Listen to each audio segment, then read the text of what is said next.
Okay, here we go. Got the mask on. I am going to continue doing some of the basing that I've been working on. Like I mentioned in one of the previous streams, I am going to,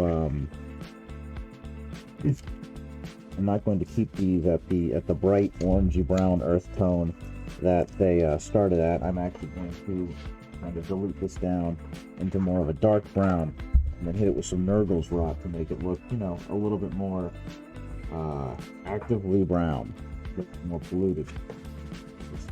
Oh, good. Still have this leather brown. I keep using that. Oh, actually, no. This is what I want. This is what I was using. I think, though, used a little bit too much thinner.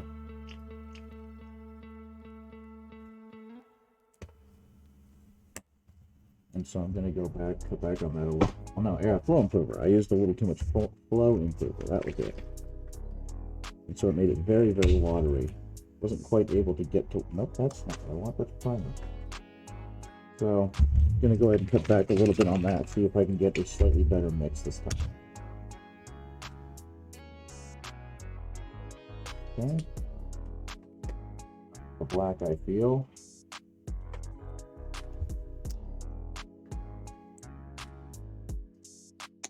Get this nice and mix this up real good.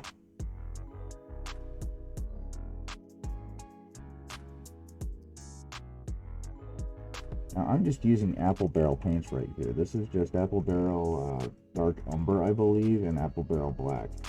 So I'm not using anything particularly expensive to do this. So hopefully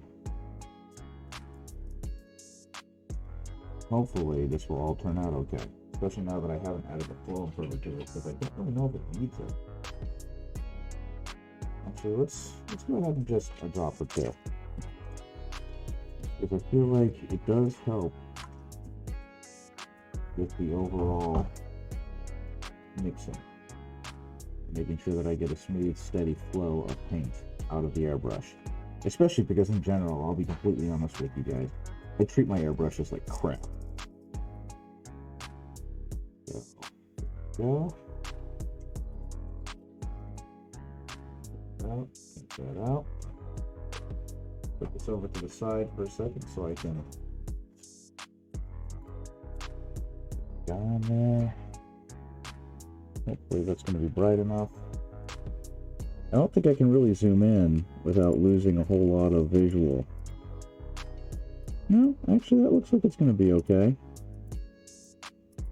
You're going to have to pull way back so that you guys can kind of see what's happening. Okay.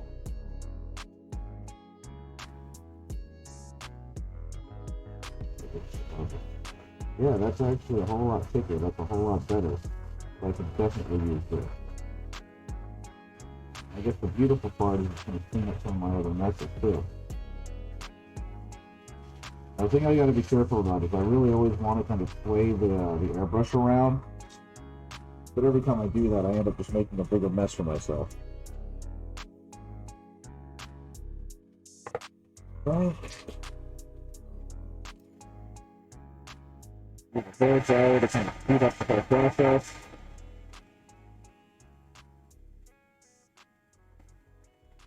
And eventually I'm going to repaint the bases black, but right now this is going to be good enough for what I want. I'll also be able to detail paint some of the materials on here because I don't want to just leave them the color they are. But this is all just to set a foundation. Okay, that's good coverage. That's what I'm looking for. Okay, good. Good fill coverage. Okay. This one can probably go a little dark.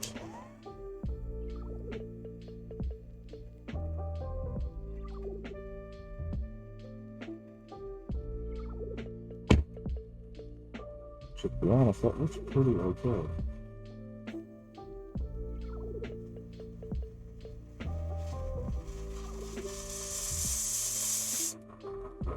I don't want to go too high up on the feet.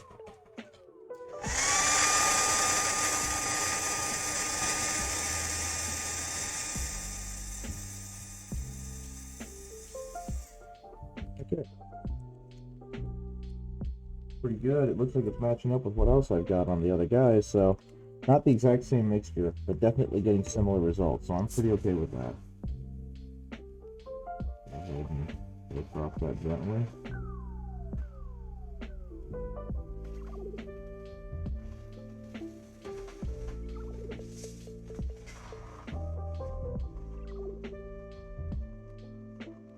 I guess the other positive that this is doing that I didn't even think about is that on some of the plant life, I don't want it to look as verdant and green as it was when it started out. So it's kind of dulling it down into this like dead brown look.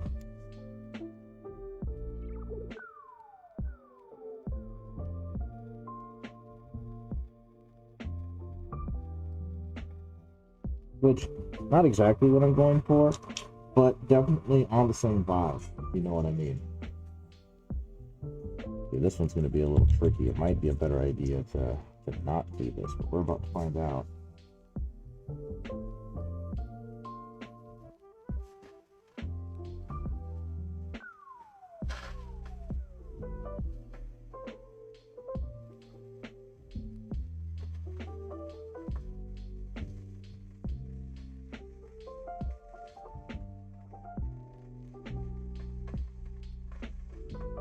Actually, I kind of like how the interacted with both their skull, head, together.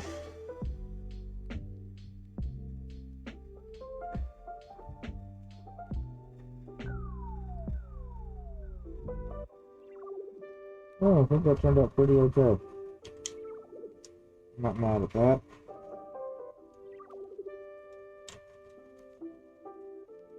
Okay, yeah, those eye lights ended up looking really good against the black background. The black helmet.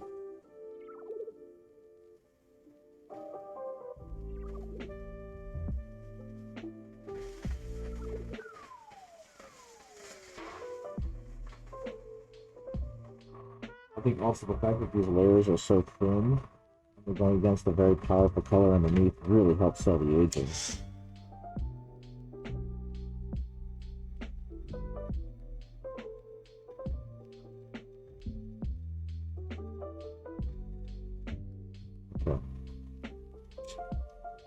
Well, this definitely gives it a level of dark. I might want to go a little deeper on some of these guys.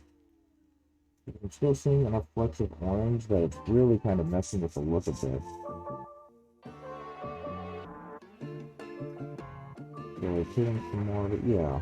Kind of like something more of it like that.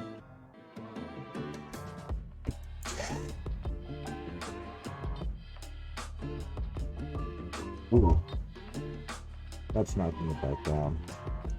Yeah, for some of these, the orange is still poking through too much, the orange brown, so I'm going to go ahead, hit it again just a little harder. Really try and knock down that brightness. So it looks more of like a dark brown, wet earth look.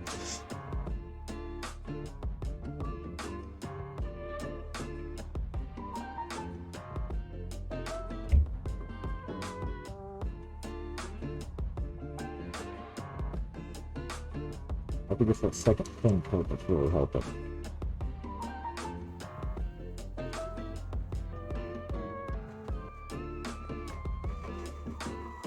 Of course, this is all going to get a dry brush later. But now, just working on getting this to a level that it has some good dark coverage.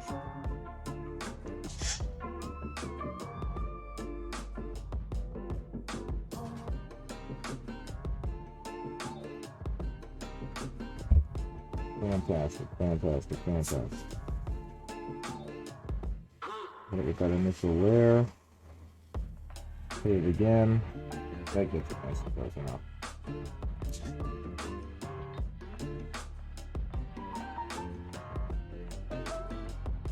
Okay, these guys are done. And I think the next in line are going to be intercessors. I'm gonna keep like, no, actually, I've got enough touch to do, so I'll come back through these guys and dry brush and clean up the terrain bits. Hopefully that will help me sell the look. Got 5 intercessors. Four bites to go. Okay, yeah, we got the Primera step too. So we've got some guys that need to get got. Hopefully this will read okay.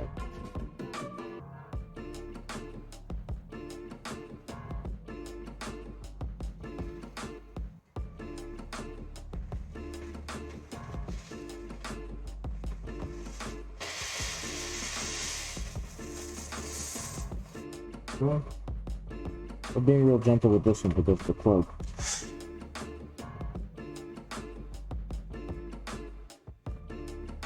But hopefully the second layer will really bring out the dark brown. Yeah, that's a whole lot better.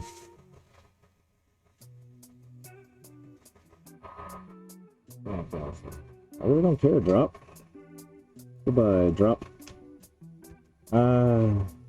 Now you're gonna tell me I got a whole bunch of emails. I know mail has new messages. You just told me about the messages.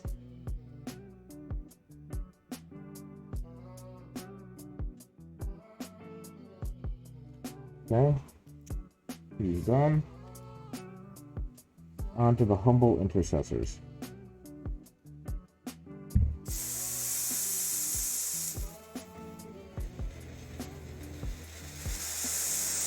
This thing with an all coverage spray. Get a little higher because I see that I got some on his knee like a doofus.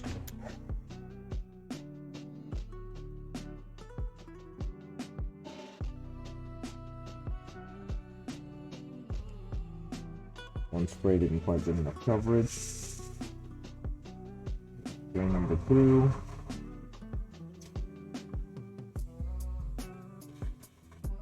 Oh, that's so good.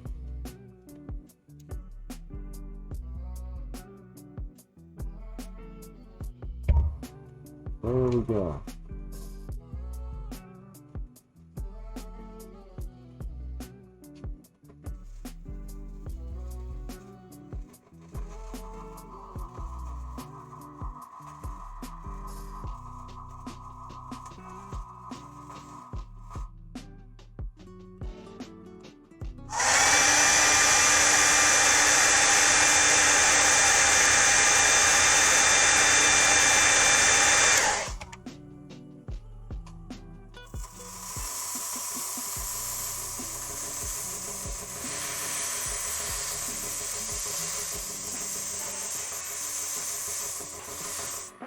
I think that's good enough brown.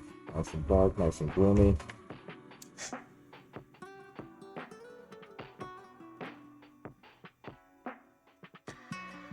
Eyeing up on his boots to sell that he's been kind of trudging through it. Yeah, that's gonna be good.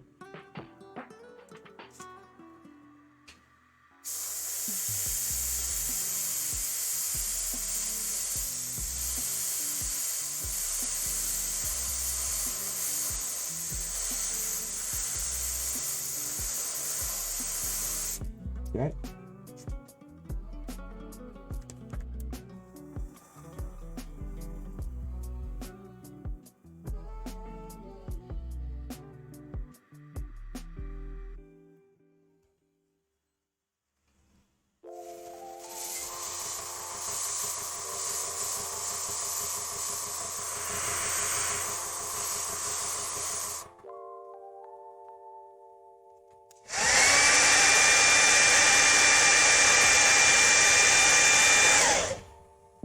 Sorry for the lack of discussion happening right now. I'm really zeroed in on trying to get these guys good and done and based. And on top of that, I'm wearing a respirator because I've had enough allergy issues. I don't need to add to it. But because of how tight I've got it, it's kind of clamping down pretty hard on my face. So I'm kind of discouraged from talking. Okay. Hey Pilky, how's it going?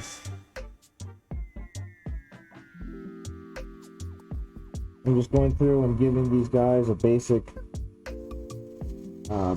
spray to get them all to more of a unified muddy brown. So then I can start adding some more detail back up. But I'm nearing the finish line with these troopers. Definitely feeling some kind of way about it. I also hopped on your stream earlier. I was in my lunch break / planning period at school, and I saw that you were streaming, so I hopped on. Didn't say hi or anything because honestly, I already kind of felt like I was breaking the law a little bit. I think I did. I've been streaming for 15 minutes. But that's okay. Oh, 10 minutes earlier than that, I guess. But either way, I appreciate the offer. Right now, I'm really zeroed in on getting these guys all set up. Yeah, I'm not exactly being so super sociable or dynamic. I'm so close I can taste it. And even though I've been getting better sleep recently, I'm still very, like, emotionally exhausted.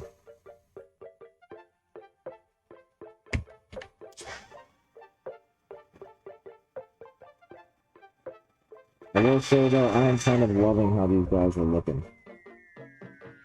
I kind of like how they look compared to how they started.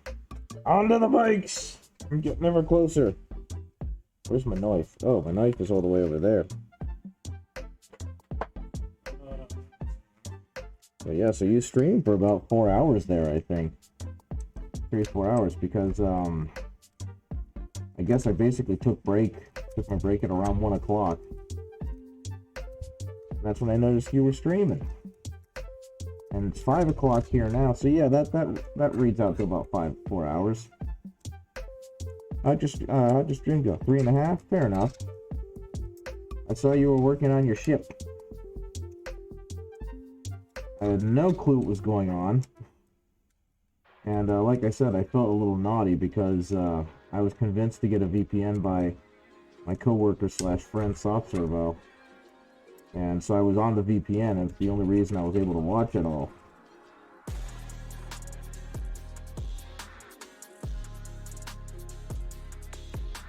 Get up. Get up.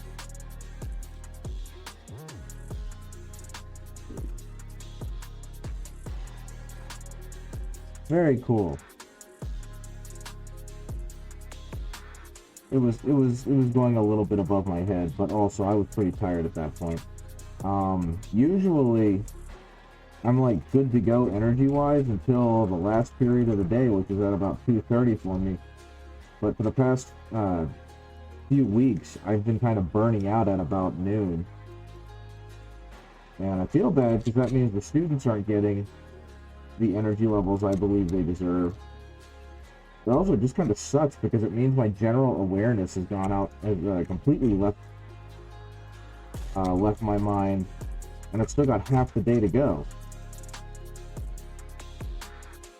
So it is what it is. Maybe hopefully getting some sleep this weekend will help a little bit. So now that all the rooms are in Unity, does that mean that it's like, what percentage would you say that you're like at in terms of completion before they're actually going to be fully usable? Goodbye, bits.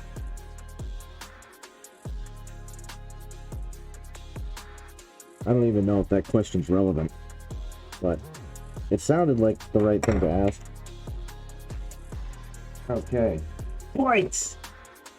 Brakes! Brakes 5%? Good gravy. So you got a long ways to go, but I guess that's kind of the fun of it, right? It's the journey, not the destination. I mean, that's at least been the fun point of watching the Doigs and stuff, is that even though it seems like they're done and they've got everything working, they're always constantly working to improve. So they're never really done, even if they seem like they're done. And I guess that's where you are too. Okay, why did I bother painting bits on this guy's base when I'm just going to spray it all brown? What happens when you get overly excited about work you're doing?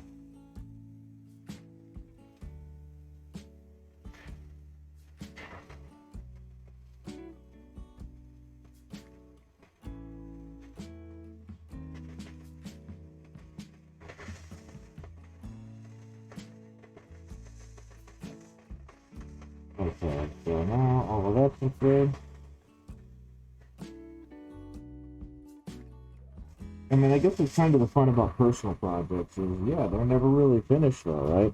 You can always keep going back to tinker on them when you feel the need to. A little bit of dirt smudges on there.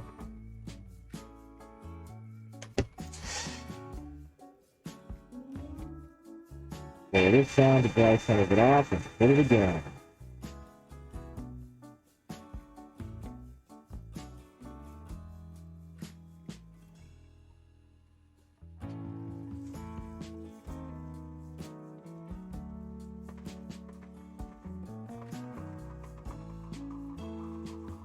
I don't know if I don't remember if you were on this, if you managed to catch my stream last night, or one of them, or part of one, but I got completely sideswiped because I'm just streaming and doing my thing, and one of the first people to come on my screen was a user named Strata Miniatures, and I was like, okay, cool, no clue who you are, but that's great.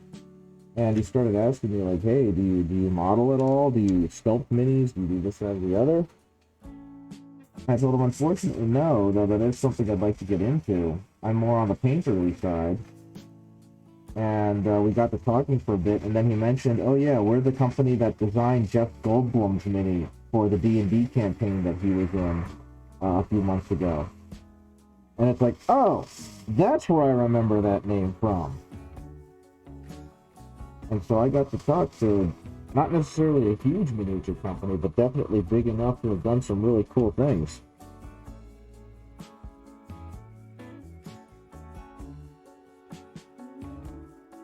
Not to be too silly about it, but I don't know, I just kind of feel like I'm little old me.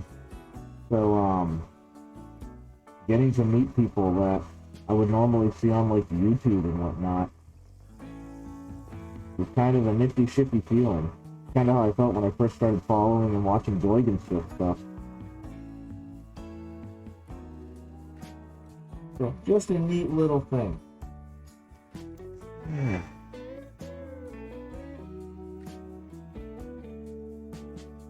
I think that's showing up enough? No, I think on the back it's still showing up too orangey. There we go. That's gonna dilute it down to a nice dark, murky brown.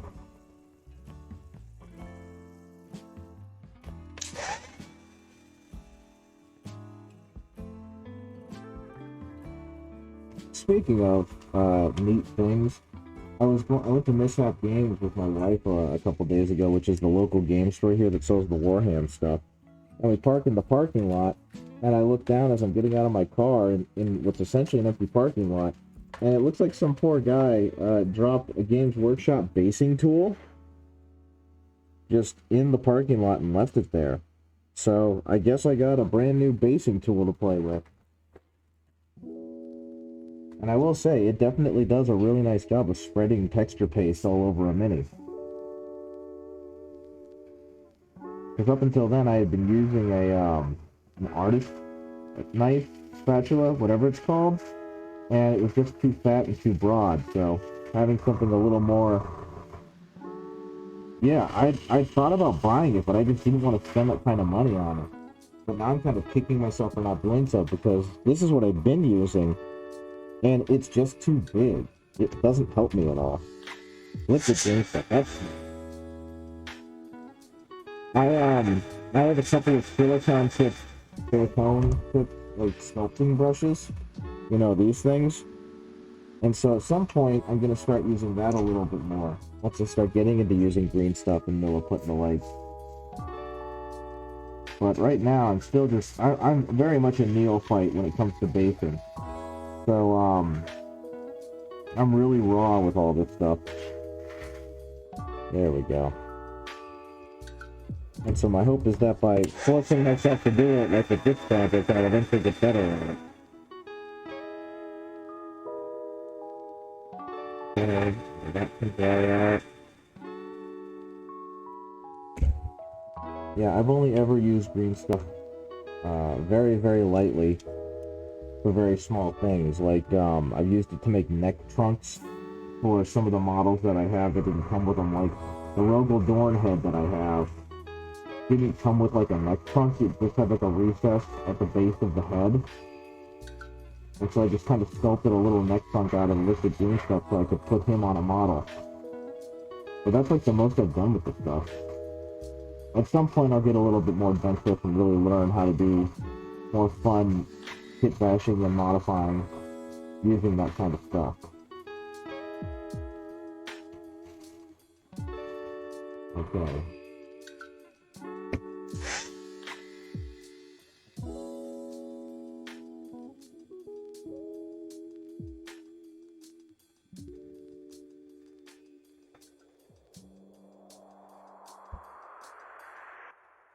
Okay, after I'm done with this, it's all gonna get a hit with a dry brush.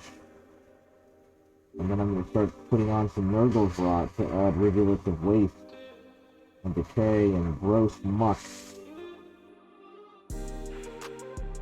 And then I'll go back and dry brush some of the smaller bits and bottom. And then I got to put on transfers. Actually, while I'm thinking about it, while I'm still wearing my mask, I think now wouldn't be a bad time to do some transfers. So, one moment, actually, I'm getting ahead of myself. I'm going to go ahead and clean up my airbrush. I'll be right back. That way, I don't have to worry about this thing clogging.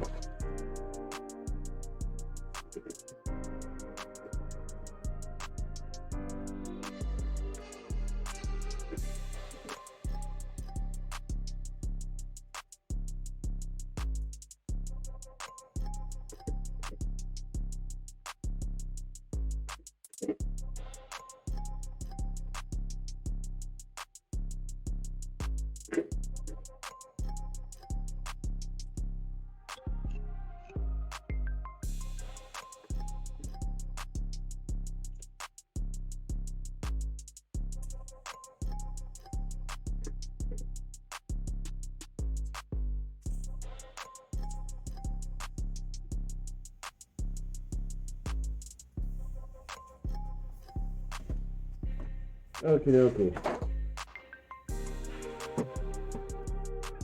That for the most part cleaned out. Now I just gotta put some brush cleaner in it. Then I can get back to doing regular painting stuff. First thing I really should do, like I said, though, is I really do need to put some transfers on these guys and muddy them up a bit.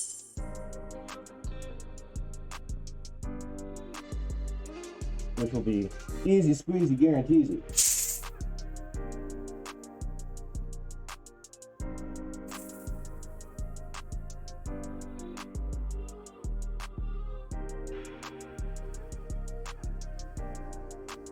Okay. Pick up that brush up to the ground. Ooh, that brush got dirty quick.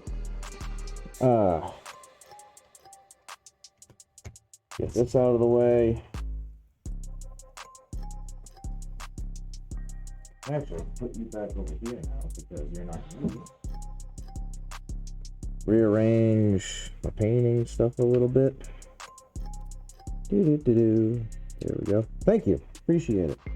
Yeah, I think these guys. Hey, Snow Twig, how's it going? Unplug that. Just got through doing some airbrushing so I could get their bases down to a much more acceptable color in my eyes, because I really didn't like the I really didn't like how bright the earth was. So now they've got a much darker, much more grim darky color going on. And that at least gets me to that point. I'm still wearing the respirator though, because the next thing I need to do is do I actually need to put some of these on? Because he's got black. Why did he give me these transfers if there's no need for these transfers? They don't have any of the company signs or anything. Oh, there it is. Battle line, close support, fire support. Okay, so they're different than the standard starter. And also, how did I forget to hit this guy's, to wash that guy's shoulder? That's silly. Okay, so I'm gonna need to do a lot of transfers that I completely forgot to do before giving these guys a wash.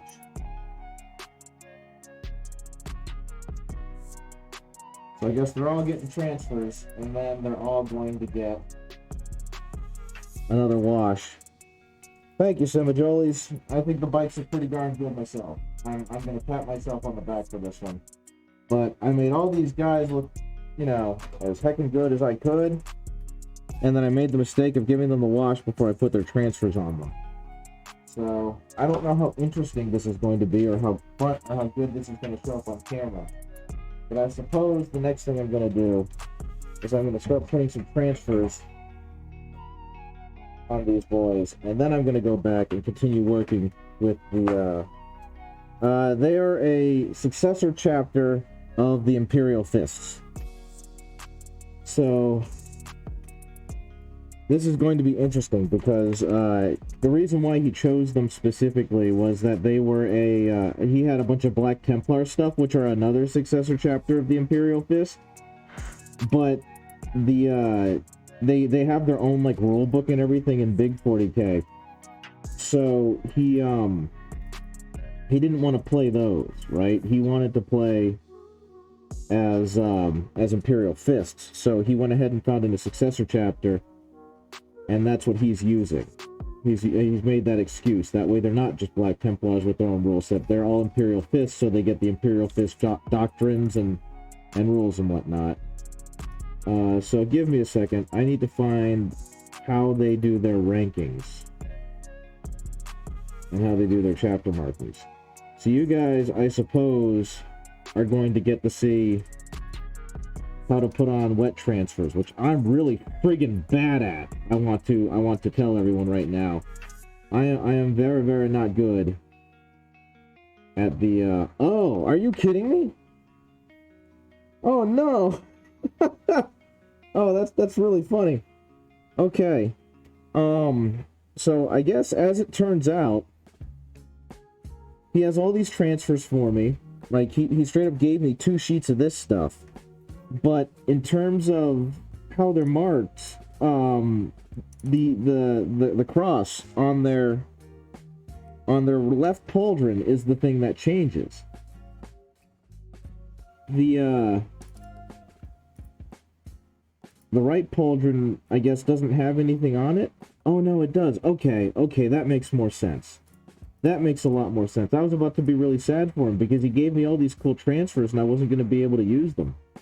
So it looks like I'm going to be combining a little bit of Imperial Fist and Black Templar heraldry here. Reference shots. These are going to have to go somewhere else, but I'm going to have to add a couple more reference shots for my own edification so I know what I'm doing. Because, here, I'll even show you guys. So this is the look of the Temple Guard, right?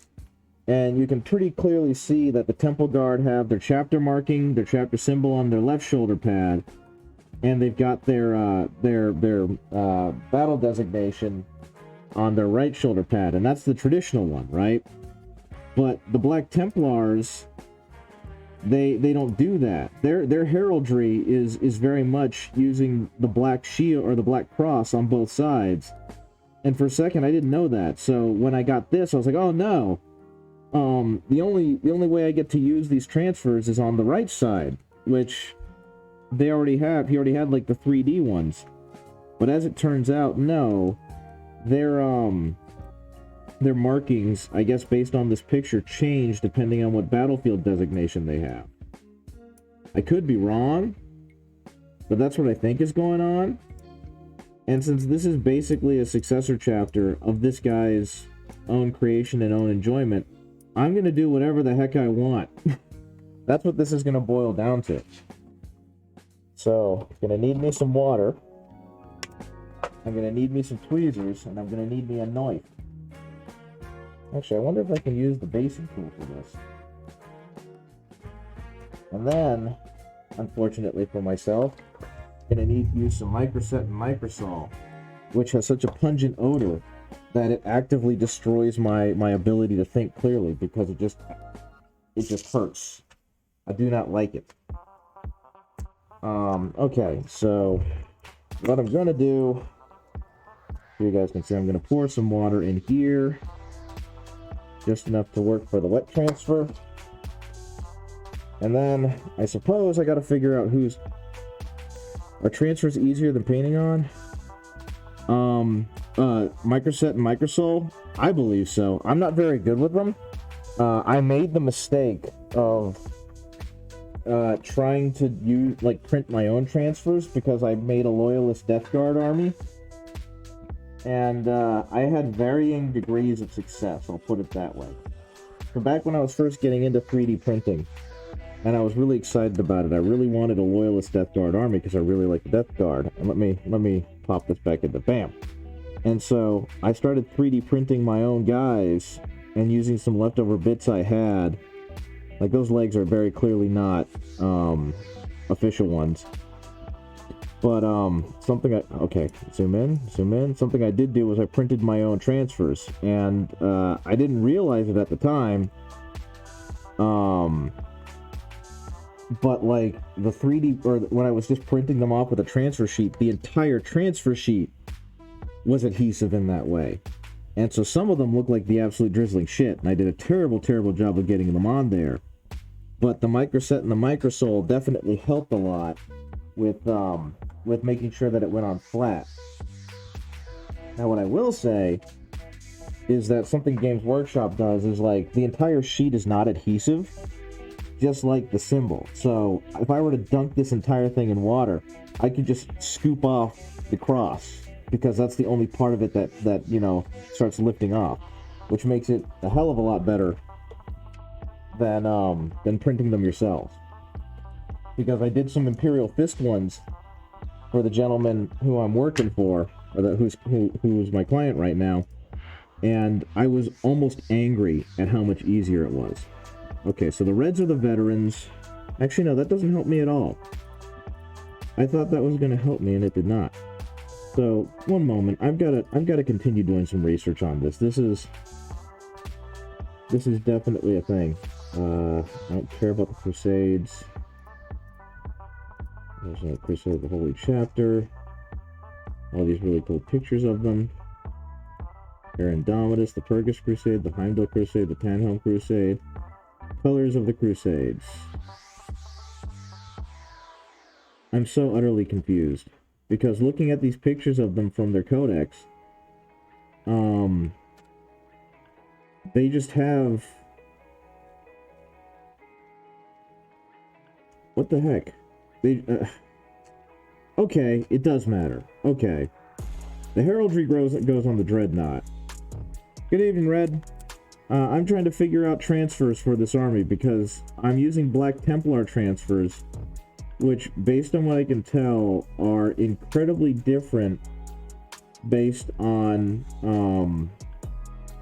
their battle line. And these don't look like the battle line transfers that I would have used from, you know, the standard Astartes army. So I'm having a little bit of trouble figuring out what's fire support, what's you know, not fast attack, but yeah, battle line, close support, fire support. Okay, so these are for the Dreadnought and the Impulsor. They're not meant for the individual guys. Because I saw that you left some of them with blank shoulder pads. And so I was a bit like, okay, cool, I get to put these on here. And then I realized they weren't the same markings as on the infantry. And I just about shat a brick. So I think these are actually supposed to go on just the blank shoulder pads. So I think that's what I'm going to do. Thank you for saving my butt there, because I was getting scared. Okay, so I guess I don't have to do that. However, since you're here, I can show you more of what I was talking about with the coloring of the terrain. So with them, I wanted to give them a much darker, muddier looking texture, and in doing so, I can now start adding things like Nurgle's Rot, make them look really kind of desiccated and decayed and disgusting. So that's the plan. So these transfer sheets are going to go back up here. I'll put them on the vehicles. I might have mentioned this before. Oh, speaking of. Ha! Okay, now you guys can hear me better. If I don't have to use Microsol, and it's supposed to be But if I'm looking at the Black Templar's Codex, and it looks like they just got the same symbol on both sides. So that's why I was confused and getting a little bit alarmed, because I started looking at the squad markings that they have in the book, and they're not matching up, if you know what I mean. They don't have the same squad markings. Here, one moment. I've got the book pulled up right now.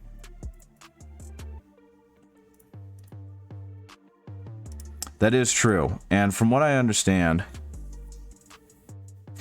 what is this media source? Media source is a GIF. I don't need that. Window capture. Yeah, there we go. So what I understand is that the Temple Guard are fairly Codex compliant, but I've been given a fun mishmash of things to work with. So I'm pretty excited to do that, and I'm enjoying kind of bending the rules a little bit. But yeah, if you look at how the Black Templar are set up here, obviously they've got their shields with the cool things on them. I might do that. You have some guys with shields on their pauldrons. I might put some of those shields on their, or some of the symbols on their shields, if I have any. Do I have any that I can do that with? Nah, the only guy that does already has a cool thing on it. But they basically just have the same emblem on both sides. And this is kind of what I was talking about in terms of, I don't know what I'm doing here. And so I scrolled down a little further, and yeah, it looks like depending on their role, the color of their pauldron is different. At least for the Black Templar. We're working with Temple Guard, which is different. So I guess it's kind of whatever I want. I think on another time, on another place, I think I might go ahead. I have some extra ones from the Imperial Fist that I'm not using since I 3D print them. So I think I might do that instead. I might go ahead and use some of the Imperial Fist ones to make them a little more standardized. But Tall Lithuanian has done a bunch of really cool things with his shoulder pads and made them incredibly non-standard. They're an Imperial Fist successor chapter. I think they're Indomitus era. They were part of the Indomitus founding, the one that Gilliman founded, because he's the one who gave them the name, since he was familiar with them. He was familiar with what the Temple Guard meant to the Imperial Fists.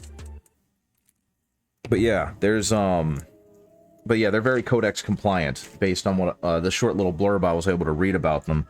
The big thing is they're not as stubborn as the Imperial Fist in their strategy. And so they're more willing to adapt, and their main role is to fortify key locations the way that Dorn fortified Terra during the Heresy. But all of that is neither here nor there in terms of giving them armor, I suppose. And I can't believe I forgot to hit this thing. That's actively upsetting me. Okay, that's nice and done. Okay, so I suppose the next thing I really need to do now is dry brush all of the basing stuff that I've done. And then once I finish that, I can go back and paint the the only thing I could try to know is the image and the copy underneath it. The choice is ours. That is fair. Yeah, that is true. That's the beauty of 40K, right? Is it's like, how lore accurate is it? As lore accurate as I want. So I guess what I'm gonna do instead is I'm just gonna start dry brushing stuff. And I mean that's the part of this I love. So we're gonna hit it with a little bit of buff and a little bit of, this is leather brown, which is not as dense a brown as these guys, but I don't want to just make it the pure white because I don't like how that looks. So we're gonna mix that together. And then I'm going to gently dry brush everything and hope that this turns out to be a decent color.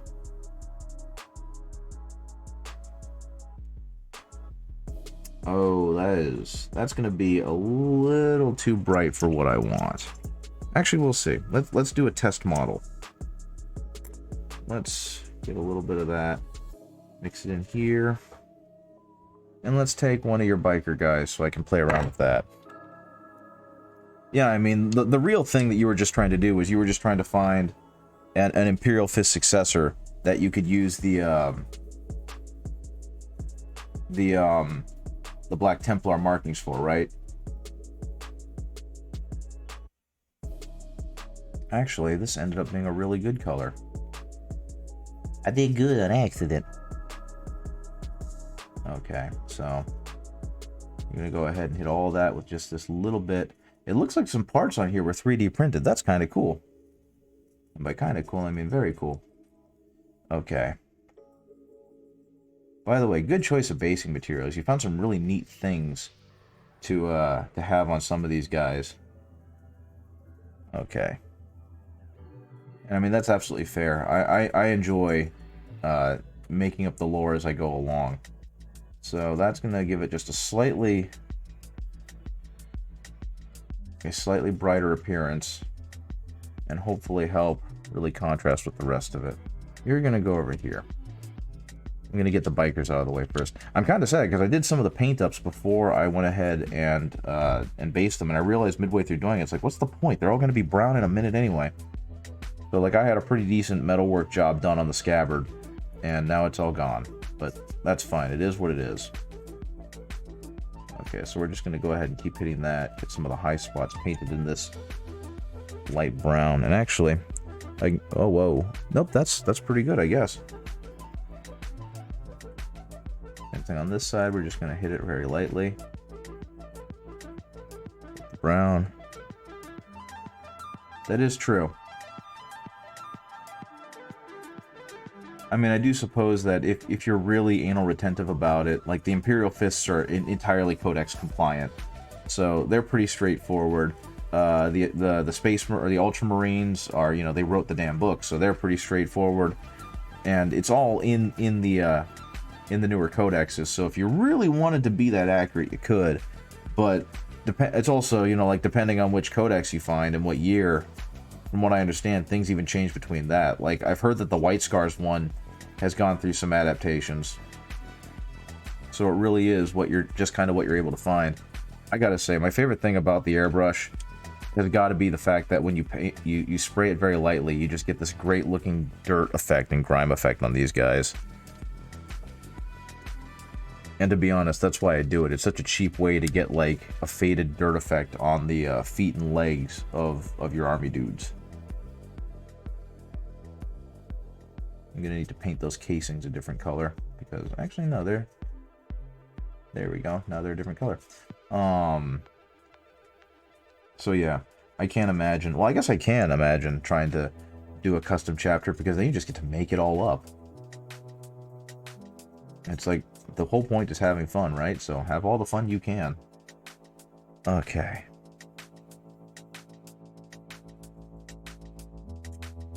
Yeah, this is doing a really good job of being just bright enough that it's causing the dirt to have high spots and it's causing the terrain to have high spots without being like overpowering and just being way too bright. I make that mistake a lot. I usually just brush on a buff, which is like a yellow khaki, and that's such a bright color that it actively detracts from the dirty work that I have been doing. I know, right? How cool is that? All you gotta do is be real shitty with a dry brush like me. But that is something that I don't think is touched upon enough in like tutorial videos, is just how much dry brushing and washing helps, or putting like a good wash in your model helps it. Because it just creates so much volume, and generally they only kind of show you the before and after.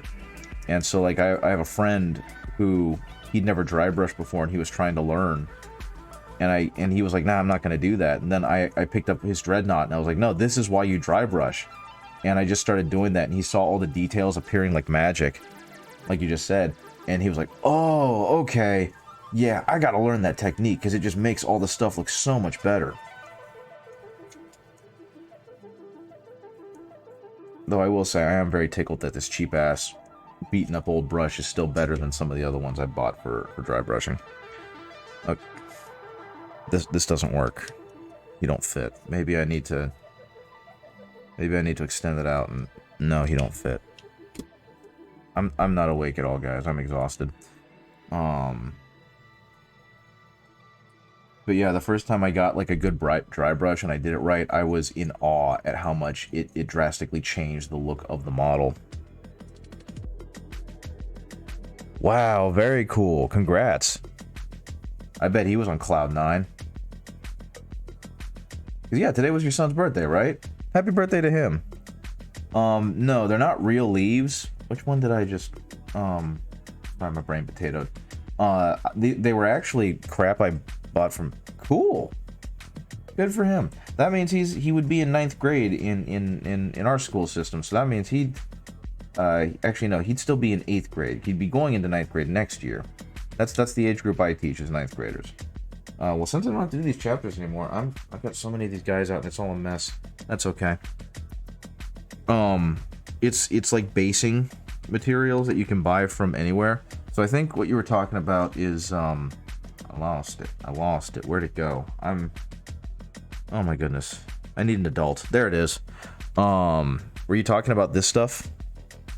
Were you asking if those were real leaves? My goodness. That is a tall lad. I'm 5'9" on a good day. But yeah, Snow Twig, were you talking about this stuff that I put near the on the rocks? Because if so, no, that is basing material that I got from Michael's, which is a craft store. I've got a whole bag of it. It's this stuff, and I don't actually know what it is. I think Semajoli's could tell you, but it's just like clumps of this, and you just rip it off. It feels like it's made out of a very, very thin foam of some type, or very pliable plastic. And that's also what I did for the rocks. Was I bought rocks, and I just put them in a little snacky bag. And I also bought sand texture and like grass texture, I guess, because it's just like green powder, and you just kind of sprinkle it on after you put some PVA glue on it or whatever, and it sticks to it. Like for this guy, I just put a glob of super glue down there, and then I sprinkled it on there, and they stuck, and I just left him alone so it could, you know, cure. And I mean, it's by no means is this like a special trick or talent that I'm doing. That I'm not very good at basing, so what you're seeing from me is almost like the bare minimum of basing on a mini, just to give it some variety. I'm pretty sure that any of these fine fellows who are also viewing the stream could tell you much better ideas, much more interesting ideas. I know, like, you can use cork as a platform for basing, and that it always just has this great weathered natural look, but I've never done so myself, and I'm scared to try. At some point I will, but today is not that day. What is it called? I know that they, like, stuff that they use, aquarium gravel's another one that you can use that seems to be popular. I have no idea where I was or what I was doing. I got so sidetracked I forgot. I thought, did I get this guy? He looks like he was got just a little bit. That's a slightly better get. Yeah, see, that's what I want. Get some of that weathering on there. Yeah, cork and resin are the two big ones. You can 3D print some really cool basing materials out of with resin, and you can also just get resin. Like UV resin is supposed to be really, really good. The winner of the Golden Demon and the Slayer Sword, I think it is, he did UV resin to make this really great water effect for his winning model, which was like a Gargant. I don't know, the giant strangling a Hydra of some kind. And it looked absolutely fantastic, and it was because he did a really good job with the water effects using resin. I think it was UV resin. Someone else would be better off telling you. But it looked fantastic, and he deserved it. And what was kind of super encouraging about that is very clearly the guy was a very skilled painter, and his fundamentals were flawless. But I have some molds I use for bases. It put green stuff on a base and then press them in. I mean, that's also a way you can do it too, right? Like, there's so many cool ways to base your minis. There's no 100% right way to do it. I just know that the way that I do it is kind of lazy. Wife's doing the UV resin. Fair enough, I guess. I've never played with UV resin before. I think my wife has, and I don't know what she has to say about it. But at some point, she really wants to do diorama stuff. So at some point, I'm going to convince her to help me make like a real diorama. And hopefully, If you can help me with some of the cool stuff. They don't make it anymore, but someone else is selling 3D printable resin rollers. They're doing the same with modeling clay and green stuff. Yeah, I can make resin rollers because I have the materials to do so. And I've thought about doing that too, because those things, they have like tile imprints or texture imprints on them, and they just allow you to like roll them over green stuff, and then it creates the pattern for you, and you just like press it onto a base or glue it onto a base and then trim it so that it fits it, and it creates these really cool textured raised bases for you that look a whole lot better than just putting a base together, the thing you do after finishing and painting them all. It depends on the person. Like, again, these guys can probably give you a better answer, because I think, with the exceptions of Tall Lithuanian and Semajolis, everyone else in here is far more experienced in this hobby than I am. I got into it late. Some people will make the entire base separate from the model, and then they kind of glue the model on afterwards once everything's all set up and ready to go. Others will do like I'm doing, and will put the model on, or will put the base on the model after they're done painting, which is actually kind of stupid. In my opinion, because you have a really good chance of ruining your paint scheme unless you want it to be like blended in like what I'm doing. But it, like Pilkey said, it really depends on what you're trying to do. There's no right answer, I suppose. Just if someone tells you you're doing it wrong, tell them to buzz off, I guess. Because there's so many approaches to this. Yeah. Like right now, he's probably wincing at the fact that I'm just kind of doing this with the guys already on here. Yeah, that's a good way of putting it.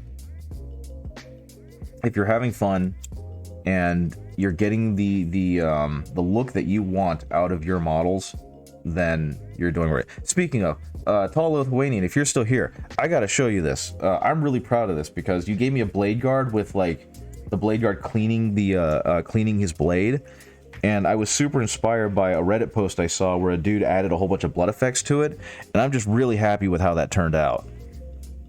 I think it looks fantastic, and I hope you do too, because it's a really neat pose on a really neat model, and I'm really happy I managed to get the look of like dried coagulated blood on there without using any dried coagulated blood. It's literally just like a blackened blood mixture with or a black and red mixture with a little bit of red highlight on top of it, and it all just kind of sank in and made it look like a rag that was severely smeared, and that made me incredibly happy. And now he's got a base painted, or dry brushed. Okay. Yeah. Especially since I tend to go for dirtier bases, I really like how the airbrush just kind of fades on a little bit of that dirt and dust, as though they've been standing there and fighting for a while.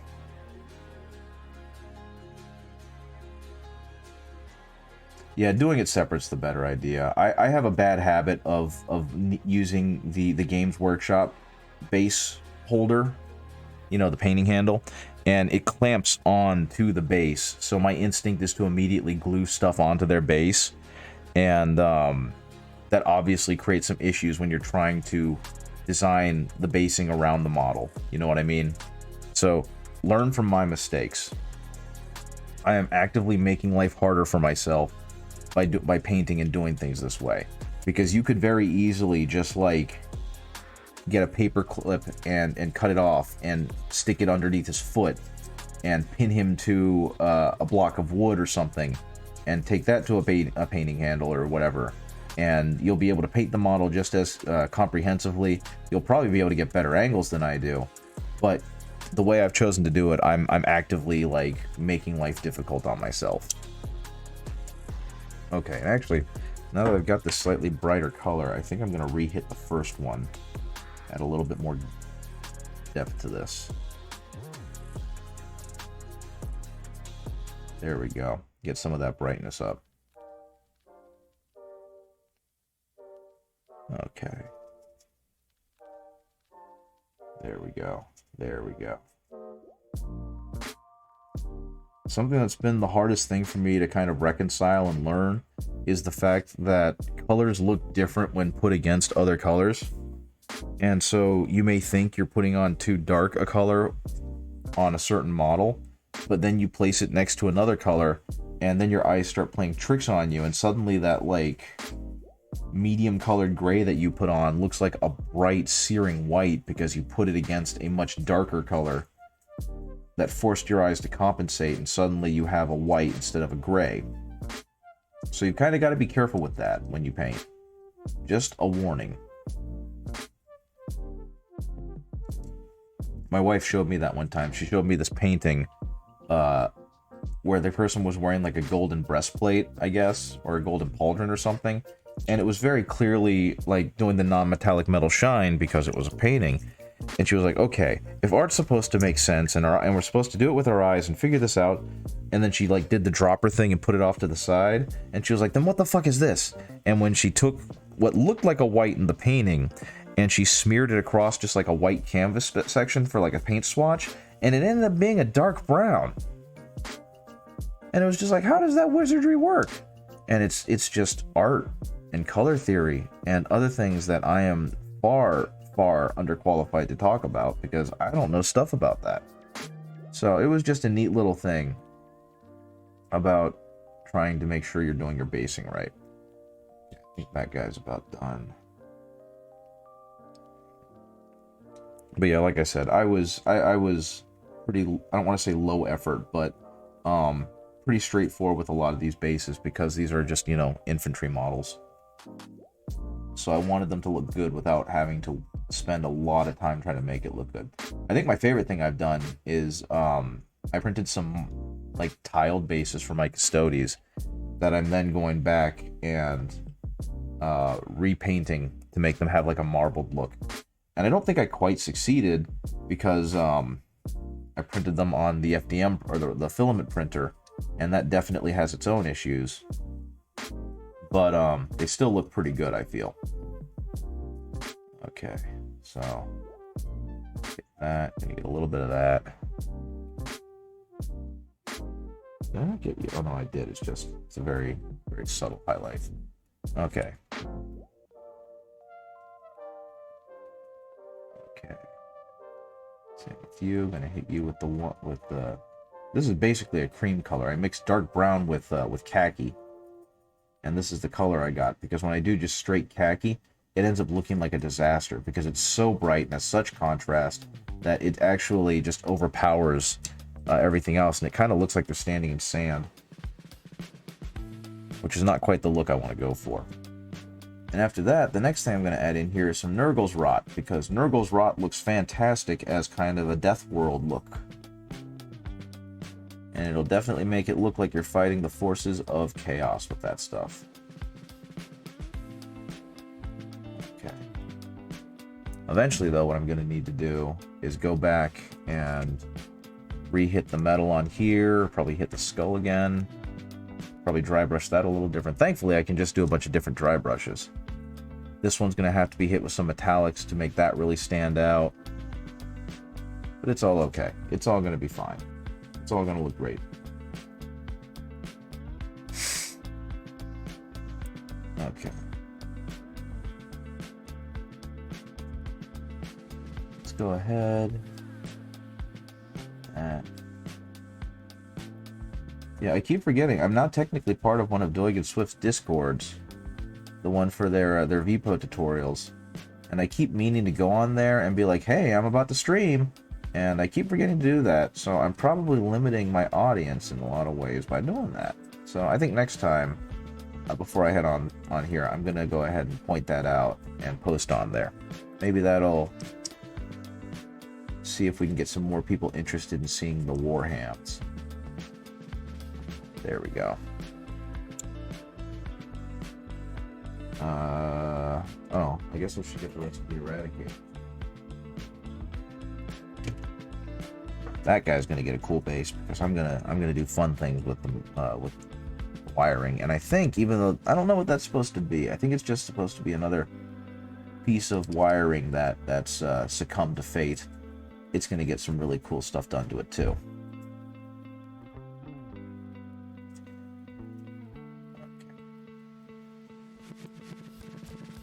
There we go.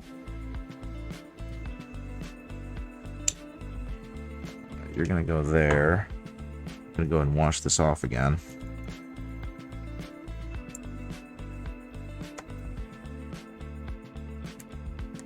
Add some more. Add some more of this khaki color. Yeah, I'm using this color buff.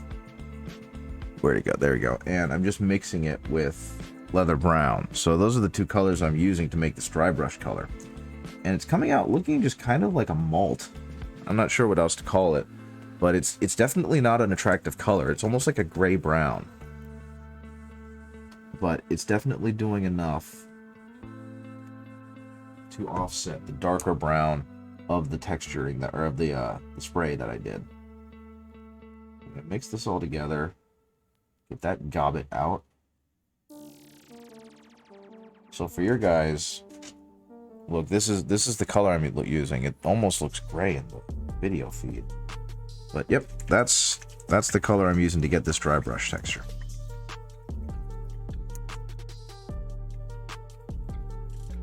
Okay, I believe you're next, good sir.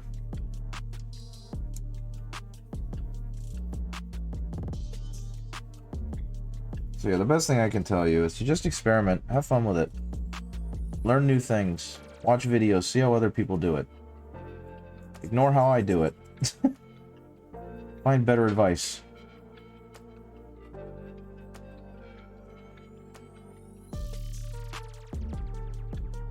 There we go. This guy looks like he's been hit, but he looks like he could be hit with more. So he's gonna get hit with a little more. There we go.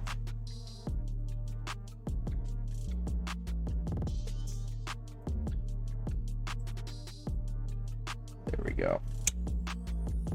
Something I'm eventually gonna do because I'm curious and I want to try. Did you guys get hit? They look like you got hit.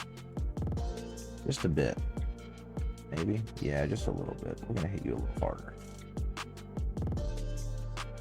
Blade guard all got hit. Heavy intercessor needs to get hit. I love heavy intercessors. I kind of wish they just continued with friggin' Terminators though. I love me Terminators. I'm kind of worried what the Primaris Terminators are going to be like, because they're essentially going to be in the same armor as Terminators, so what's going to make them better? Unless Call came up with a new pattern of Terminator armor that he decided to hold out on until just now. But that's definitely something that's on the pipeline, down the pipeline apparently.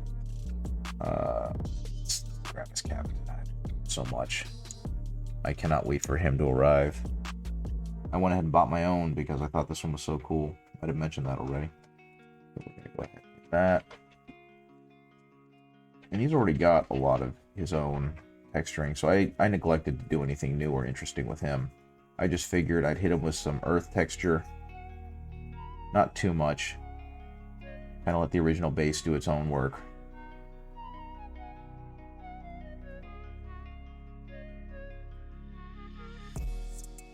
I think, though, when I make him, I'm going to go ahead and do a custom base. Just completely go for broke with that guy. These guys all got. So next in line are the heavy intercessors. Come here, boys. Okay.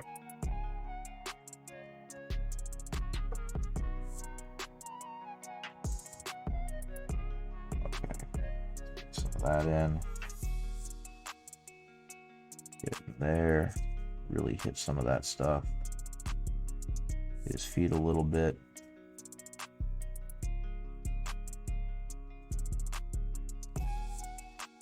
There we go. Look at those rocks, make sure they get a little bit brighter.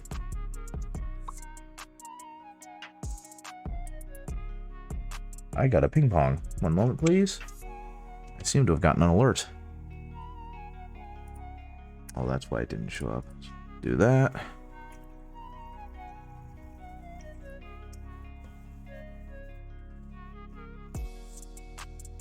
Maybe Facebook will load properly. Oh, okay. I don't need that. I don't need that.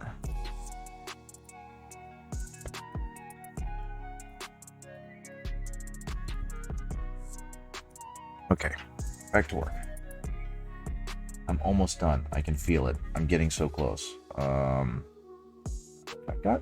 Yep, this one's next. And as you can see, I definitely didn't nail the coloring of the bases, because some of these are very disparate from each other, but they all kind of have that dark brown that I'm going for. So it's all going to work out fine. Yeah, I really love the amount of detail that dry brushing kind of adds into a model. And I think probably my favorite thing about it is that it kind of teaches you where the high spots are. And so when you redo the model, when you start learning more techniques, and when you start getting better at the painting, you kind of have that built-in knowledge of, okay, these are high spots, these are low spots. This is what I need to focus on. This is what I can leave dark. But of course, that's all just things that you can focus on. You never need to do that kind of stuff when you're painting unless you really want to.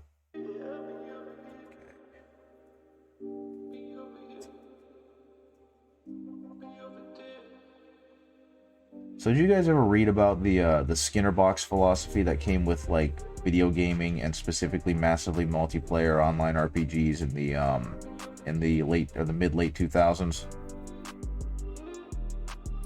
I always thought that was kind of neat and also very upsetting. They basically did some like behavioral psychology on rats, and it was a gentleman named B.F. Skinner, which you're probably well aware of. But what they found out was that if the rat pressed a button and a treat came out, eventually the rat would become complacent and wouldn't bother pressing the button anymore unless it absolutely needed to or like really wanted to. But if they made it so that they would only get a treat like at random intervals, they found out that the rat would like continue to press the button frantically and increasing intensity because it never knew when it was going to get a treat. And I don't even know what brought this up. Something made me think about it. But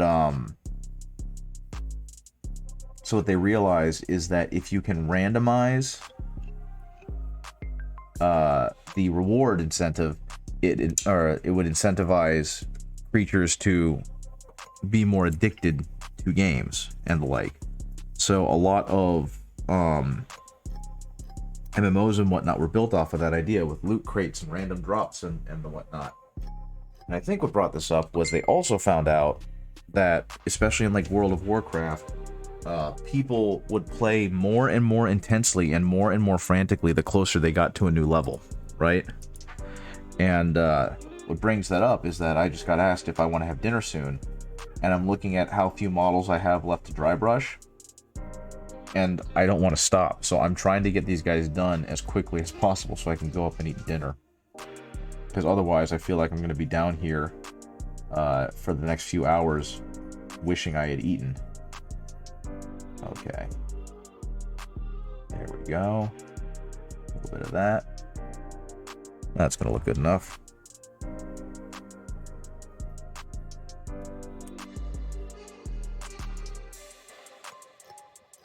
There, a little bit of lightness in there. Add a little bit to the feet, add a lot to the rock, which has some beautiful texturing on it, which is going to add a lot to this base.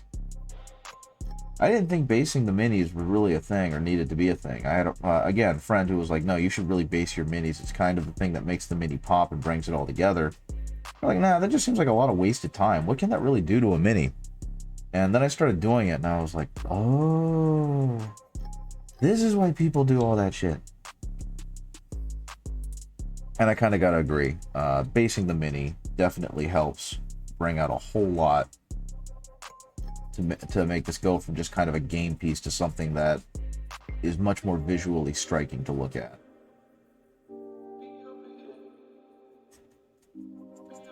Okay. There we go. And I guess that's why so much emphasis has been put on it more recently. It completely changes the story that's being told from just, here's a game piece that's supposed to represent a soldier, to like, here's this soldier in this environment dealing with this issue. And I mean, it just makes so much sense. Okay. Rock. High spots in gravel. dirt.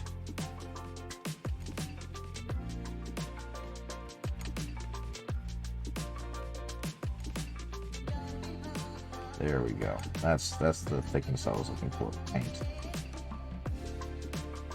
There we go. Okay. All of them have been based. All of them have had brush on them.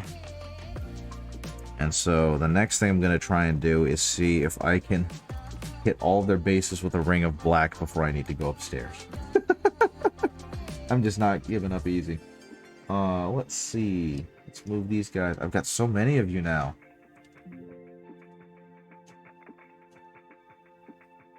Look at this tall Lithuanian. You got an entire family on here. Let's see. Can I swing this over a little bit? Actually, let's do something else. Let's go ahead. I don't really need the Temple Guard reference shots anymore. So we're gonna get rid of that, and we're gonna pull the camera way back. We're gonna snap it back into that. We're gonna go into ultra wide. These aren't all the models, because he's got a transport and a Redemptor Dreadnought, but this is what he got. He got 3 HQs. He's got some Blade Guards, some Eradicators, a lot of aggressors, and then he's got 2 squads of frontline troops, or 3 squads of frontline troops if you include the heavy intercessors. Yeah, and some bikers. This is a pretty complete army. Very heckin' cool. Okay, now let's see. If I pick these guys up and do this, that's going to be close enough, I think. Ouch. Yeah, there's a lot going on here, and it's all really friggin' neato. I can go over here.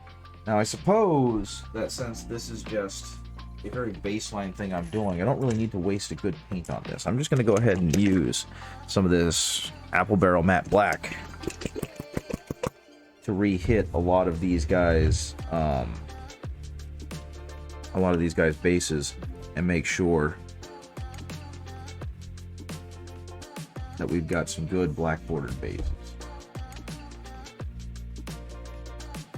Okay, so let's take some of that. Let's hope this stuff gets good coverage. Like, this is already a pretty good black on it, but there's obviously been some leakage here of the brown to light this up. So I'm gonna go ahead and really lay it on pretty thick that there is now a black base on it. And hopefully I'll only have to do 1 layer of the model, because I just poured a lot of Apple Barrel paint.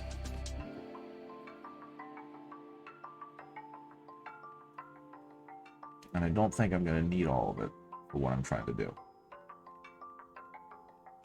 Beautiful. On some of them you can definitely see that the brown infiltrated a little further into the base. That's okay. I think actually this can go even closer. All right, do I need to go closer? Further away? Further away, it looks like. But yeah, that's kind of my next step to leveling up, is figuring out how to do bases better.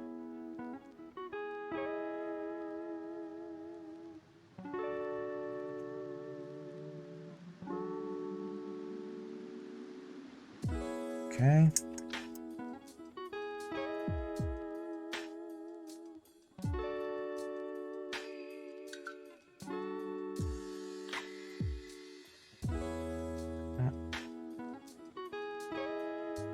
There. And again, riveting footage, I know. If you want your models to look good, you gotta take the time to make them look good. Right?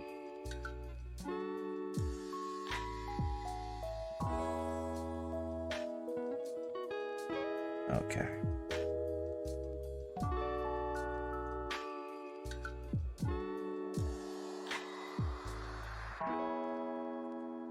Of course, I could be that guy, and I could try and find some goblin green and paint them all goblin green. Okay. That base looks nice and clean now. Okay. Some more. It's gonna make me feel kind of doofy, as if I find out that I actually didn't. I know for a fact the original Imperial Fist that I painted did not paint their bases black. I tried to go with a dark brown to make it match, the terrain that I textured for them, and so honestly, kind of regretting that decision. I like how it looks better with the very clean black rim. It makes them stand out like a statue.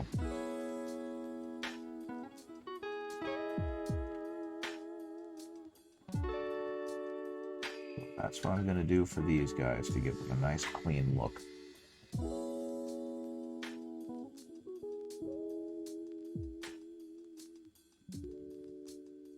There we go there. There we go there. Beautiful. Same with this guy. Clean matte black across the entire thing.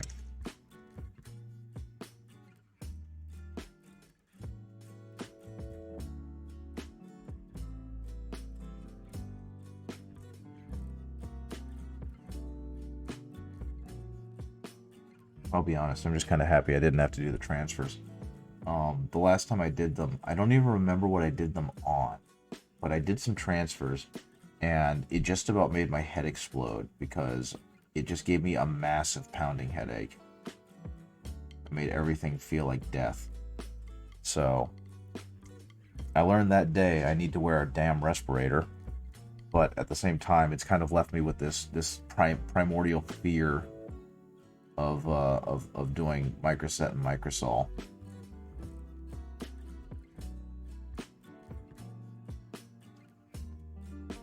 Honestly, though, what the heck was I doing the transfer on? I can't even think anymore. It must have been some Imperial Fist. Oh yeah, I think it was the was it the Imperial Fists? Hellblasters? I don't recall. But I was doing something with them. And if you've never smelled microset and microsol, it's probably not as bad as I'm describing, but for some reason, it just hit me all wrong that day. So I just ended up with a splitting headache for the rest of the afternoon.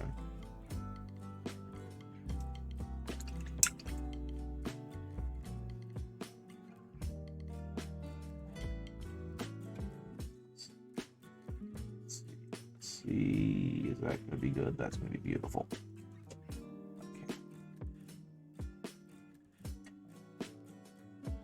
I mean, right now, my only hope is that these are going to be pretty enough that when he puts them down on the table, his gaming buddies all ooh and ah at them.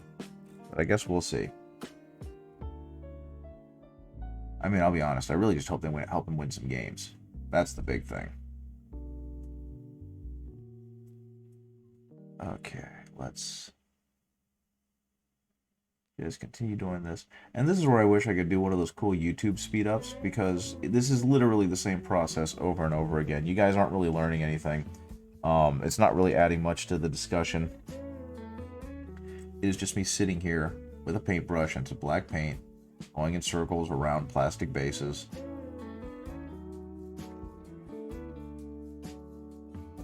Trying to make sure they all look good. I don't know, what color do you guys prefer to make your bases? Do you go back to the black, or do you like them goblin green, like old school Warhams, or do you try and make them match whatever base that you've put on your models?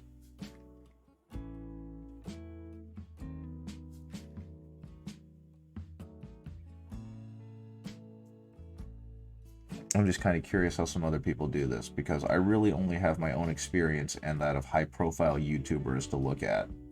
So it's led to a very skewed idea of what looks good and what's acceptable versus what's not. You know what I mean? Depends on the color scheme. That's fair.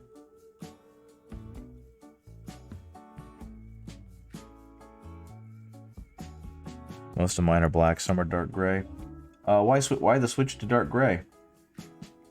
What color scheme or what setup would justify changing it to that? Fewer brown? Okay. Yeah, I feel like given how social this hobby is meant to be, I should probably actually go out there and start trying to play games with other people, especially since we have a fairly strong community out here to play with. And I've just been too shy to do so.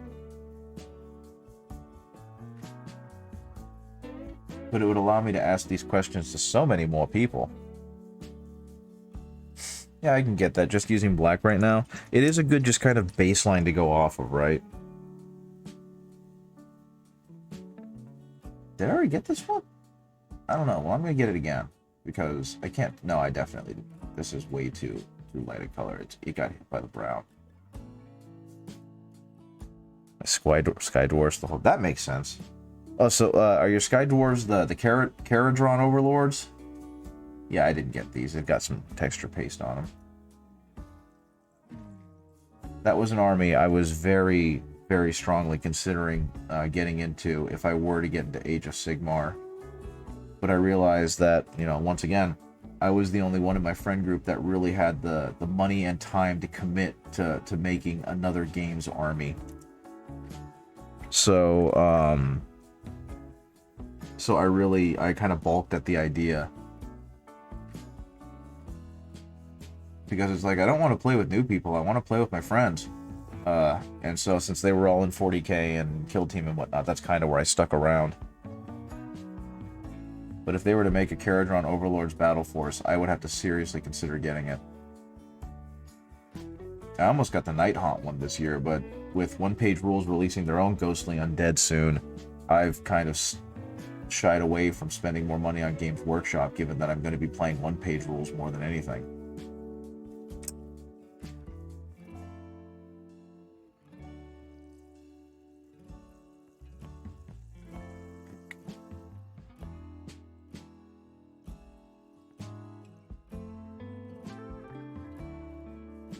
There we go. There we go. That's nice and clean. So, Pilky, I don't know if I've asked this before, and if I did, I've completely forgotten. How many armies do you own?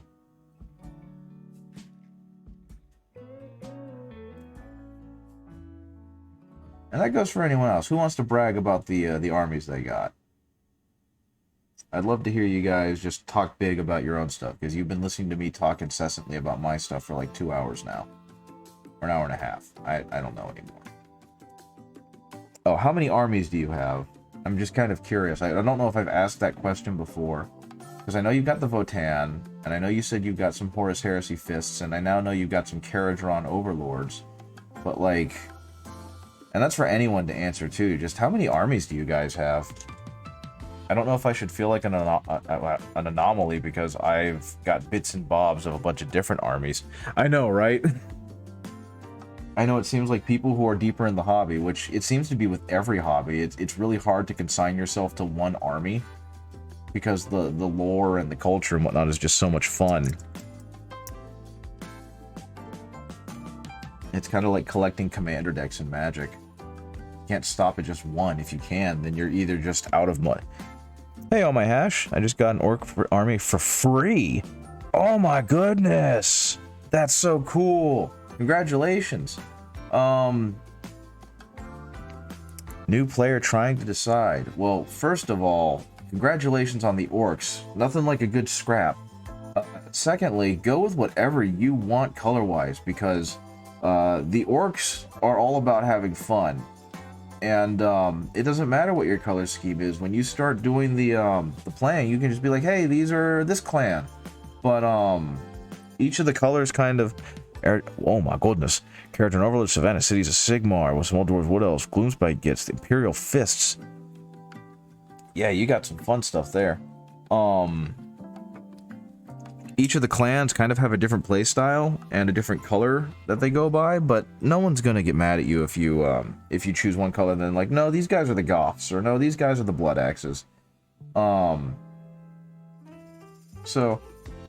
Red is always a great color to go off of. It's super vibrant. It looks really good. I personally like yellow because it's really, really loud. Gazkul Thraka and all of those guys are the Goths, and they're black. Tau, Evil Sons, Orcs, Thousand Sons, Marines, Raven Guard, and Marines, Raven Guard, and White Guard, and the Votann. Yeah, you got yourself quite a healthy collection there, Pilkey. That's pretty freaking awesome.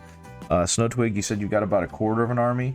Snowtwig, are you playing with like a starter set of Space Marines or something? I forget. My brain is such bad potato. especially this late in the day. Past armies include Necrons, Chaos Space Marines, and Guard. I know that Red plays Guard, and is really proud of it, which is good for Red because, golly, Guard is such an undertaking. I had about 1,000 points of Indomitus Necrons that I painted in the sandstone motif, and then realized I was never going to play them, so I traded them for some battle suits and some Sororitas stuff. And as much as I like the Immolator, I kind of wish I still had those Necrons, because I was really proud of that paint job. Well, that's okay. The starter set's a really great place to bounce off of. I forget, Snowtwig, what color, or what chapter were you planning on going with? Were you staying with the Ultramarines? Yeah, the Pile of Shames are definitely a thing. I feel like for the most part I've kind of caught up, but it was definitely a bit much.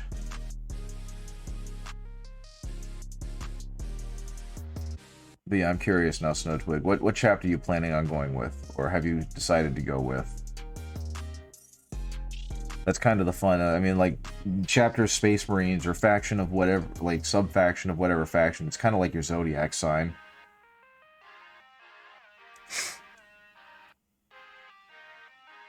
So, Pilky, what do you think of the new battle box that's coming out for the Raven Guard? I feel kind of bad that they've gotten, like, zero support, and when someone finally does acknowledge them, it's with what's basically considered some of the least popular and worst Marine Primaris units out there. I mean, if you like it, it's cool, because they are on flavor, but oof, right? Also, good on you for painting white scars. I definitely appreciate the fact that you undertook painting white, because that's what I want to do. I want to make me some white scars. I want to have bikes. I want to hit things fast and hard. Like a punch out of nowhere. After I finish basing up this guy, though, I think it's going to be about time for me to go. I told my wife that I'd be up around 6:15. It's 6:17. So I'm going to make sure to finish hitting him. And then I guess I'm just going to throw the rest of this paint away and head upstairs and eat. The good news is, at least for me, that tomorrow he's got another D&D game happening because they started so late. So that means I'll be able to stay down here and goof off more. Actually, you know what, I think. Blood Angels or Iron Hands or Salamanders, haven't quite picked. Oh, those are all so completely different and they're all so cool. If you actually, I'm not going to tell you to wait, but there are rumors abound that 10th edition is going to be coming out within the next year or so. And so the kit at least makes sense. Yes, it does. It makes me sad that the Raven Guard just aren't that good, because I think they're freaking neat, and I think they deserve to have their lore expanded on. They need their own Chris Rate to make them go from, like, we're the Raven Guard and we do stealth, into something far, far cooler, like what Chris Rate did for the White Scars. Well, yeah, Snowtwig, with what you got, of those options, Blood Angels would probably be the one that makes the most sense, but I also would recommend against basing your army off of the first units you get, because you may realize that you don't like that playstyle. But Blood Angels are very heavy into, like, melee and charging, so the Assault Intercessors make a lot of sense with that. Iron Hands are about heavy weaponry and, like, dreadnoughts and vehicles. And the Salamanders are all about being slowly, methodically burning everything to death. So it's whatever you want to do there. If you're going in for lore, the Iron Hands are kind of jerks. They're basically an extension of the Mechanicus. Flesh is weak, that kind of stuff. The Blood Angels are the tragic vampires with the Black Rage. I don't know much about them in 40k, but they're having to deal with the fact that, you know, they've got that cursed blood thing going on. And by and large, I think otherwise they're pretty cool. I just actually got through reading in Master of Mankind about Zaphon, and his interactions with Diocletian, the Custodes, as they're on their way to do something. I don't quite know what, because I haven't gotten that far. but they come across some refugee kid who thinks that Diocletian is the emperor. And so he like runs in front of Diocletian and nearly gets his head cut off. And Diocletian is apparently kind of a jerk-ass of a custody. And he's just like, these stupid wretches should be out fighting for their homelands, not huddling here sniveling, you know, that kind of thing. And so he wants nothing to do with this kid, and he doesn't want to talk to him, he doesn't want to deal with him.